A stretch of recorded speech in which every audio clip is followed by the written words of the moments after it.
21 anos passaram e agora me parece que já não há mais como protelar.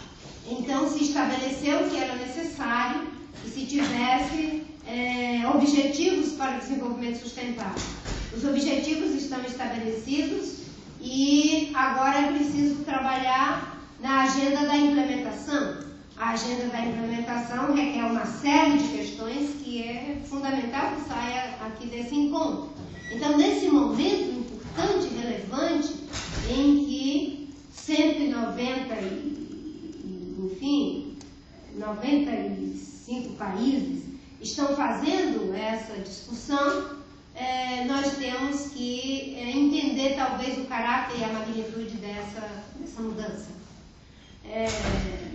Eu costumo dizer que nós estamos vivendo uma profunda crise. Uma crise que eu chamo de crise civilizatória. E talvez se não fosse isso, nós não tivéssemos, desde 92, todos esses países, todas essas nações debruçadas sobre ela. Isso é inédito na história da humanidade. E por que uma crise civilizatória, uma crise civilizacional?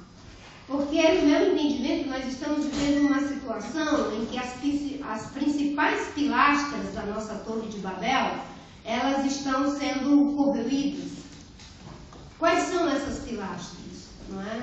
Nós temos uma delas, que é, sem sombra de dúvida, a econômica, nós temos uma outra, que é a social, nós temos uma outra, que é as bases naturais do desenvolvimento, ou seja, a ambiental, e temos ainda uma base que é política, uma coluna política e uma coluna de valores.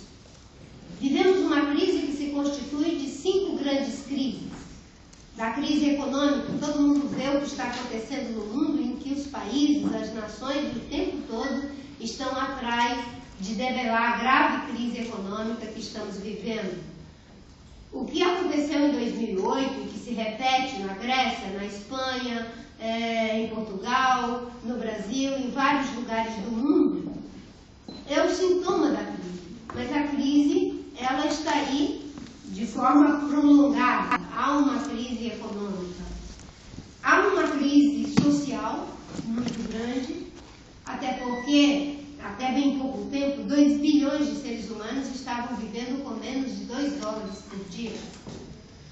E eu digo até bem pouco tempo porque tivemos uma pequena redução, mas isso é muito irrelevante se considerarmos a quantidade de pessoas sobre as quais recai a extrema miséria, e para essas não há o nome de crise econômica. Para essas não vem o socorro de trilhões e trilhões de dólares para lhes tirar da crise, como veio para a crise de 2008. Eu não estou dizendo que não deveria ter vindo o socorro. O que eu estou dizendo é que deve vir o socorro também para esses que durante milhares de anos e séculos vivem em profunda crise econômica, com apenas $2 por dia. Quando a crise chega no andar de cima, é crise econômica. Quando está no andar de baixo, é crise social. Aí são medidas compensatórias, uma série de coisas. Temos uma crise ambiental, que talvez para esse público não precise repetir, mas o grave problema da perda de biodiversidade, de contaminação do ar, de degradação do solo, de desertificação, enfim, todos os problemas que o mundo está se debatendo para tentar resolver, não é? Ainda tem o agravamento do problema das mudanças climáticas, que eu acho que está identificado como uma espécie de Armagedon da crise ambiental global. O primeiro ensaio feito sobre mudanças climáticas foi em 1896, pelo cientista, acho que chama Svante Arrhenius, e nós só fomos tomar a primeira medida em 1992, de realmente vamos ver o que dá para fazer. Não é? De lá para cá vem um debate muito forte e agora nós estamos nos rendendo ao princípio da realidade. Há uma realidade que se impõe, que já não há como protelar as medidas. Temos uma crise política.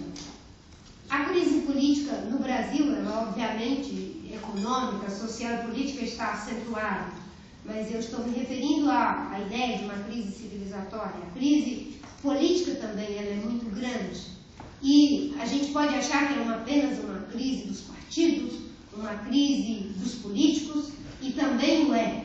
E talvez os partidos e os políticos tenham ajudado a aprofundar a crise, mas nós talvez estejamos vivendo uma espécie de crise, não é na política, é a crise da política.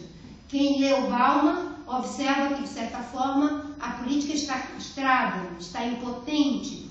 Ele diz que nós temos liberdade de fazermos o que quisermos, menos de mudar o sistema. E se o que nos resta é reunir pessoas para fazer mais do mesmo, então ele mesmo pergunta, para que serve a política? Há uma crise da política. E talvez a crise da política esteja muito associada com boa parte das crises que nós estamos vivendo. Porque, de certa forma, nós nos rendemos ao princípio do prazer em prejuízo do princípio da realidade.